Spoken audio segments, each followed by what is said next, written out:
1970s की अगर आप फ़िल्म्स देखें तो वर्किंग क्लास वाज़ सेलिब्रेटेड, मज़दूर, किसान, ये वो। Then 2000 onwards you see a shift, NRI पे फ़ोकस है।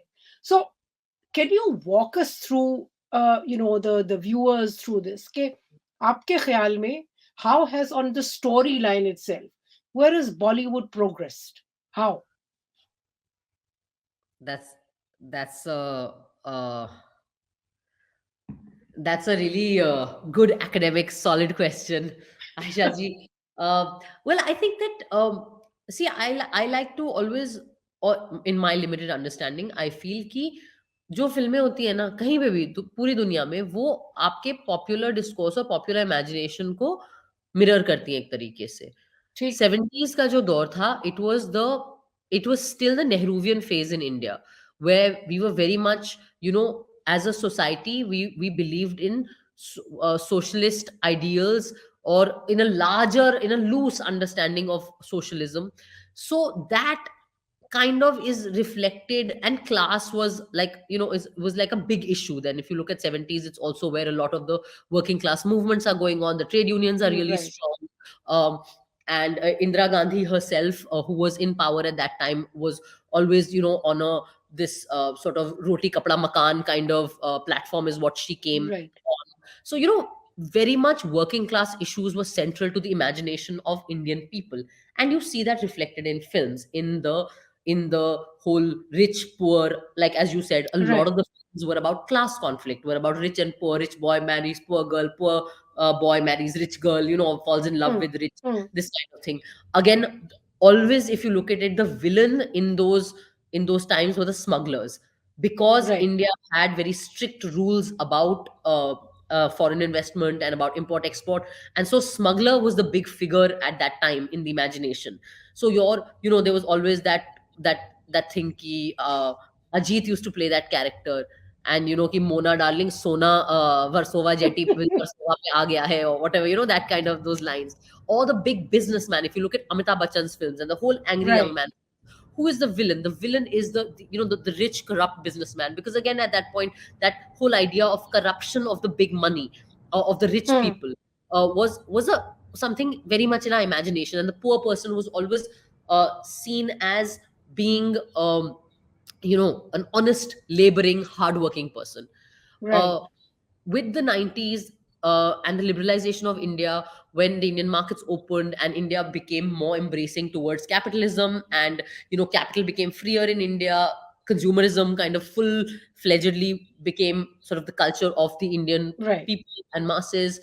You begin to see that reflected in Hindi films. So when the Indian audience became aspirational towards capitalist goods and consumer goods, and that became accessible to them, a big revolution happens in India. One with liberalization in the early 90s, but with 2000 with telecom, and with the mm, availability of cell phone, and the cell phone becoming cheaper and more accessible to people. So information becomes easier. Indians start, and in general, the because of more foreign investment in ठीक, India, there was a huge spurt of economic growth. So people could go, sure, had spending money, they could go out.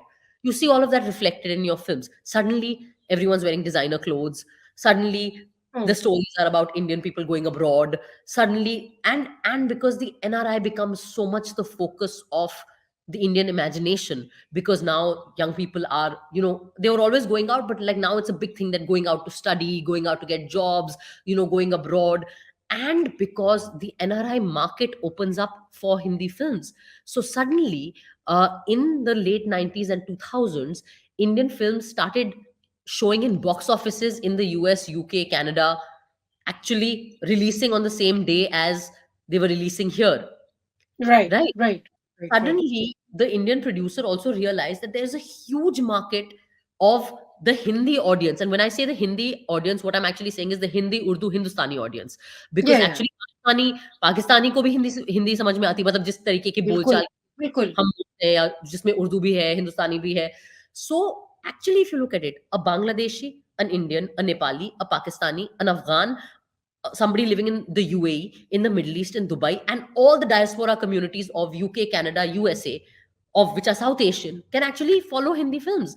Yeah, of So course you do. suddenly there's a huge market. So the Indian producer became very aware of that. And I think that Yashraj and Karan Johar were the two, so Yashraj and Dharma were the two production houses that picked up on that, because DDLJ, one of the, and this is something I think a lot of people don't realize, DDLJ made such a huge amount of money in the overseas market. Nobody Mm, expected mm. that. Nobody saw that coming. So once that happened in 95, then producers realized that, oh, there's a huge market here. So let's start involving them also.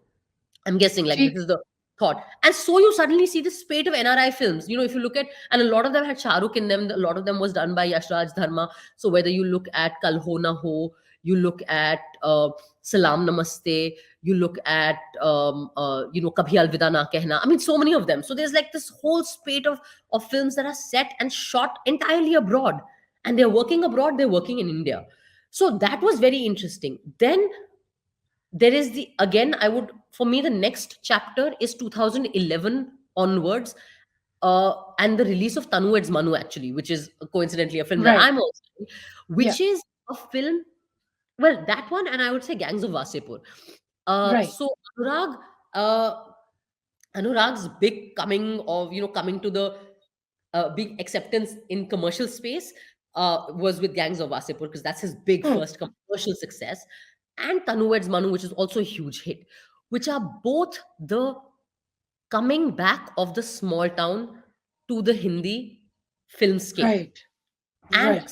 suddenly you see again then films being made about small towns. So you have Bareli Ki Barfi, you have you have Nil Bate Sanata, you have Bareli Ki Barfi, you have Ishaq Zade, you have like a whole spate of then films that are all about the small town and set in small town. That's because suddenly, in from the 2000s onwards and 2005 especially onwards, you all the writers and all, like, the film industry got corporatized. It also became more accessible for outsiders.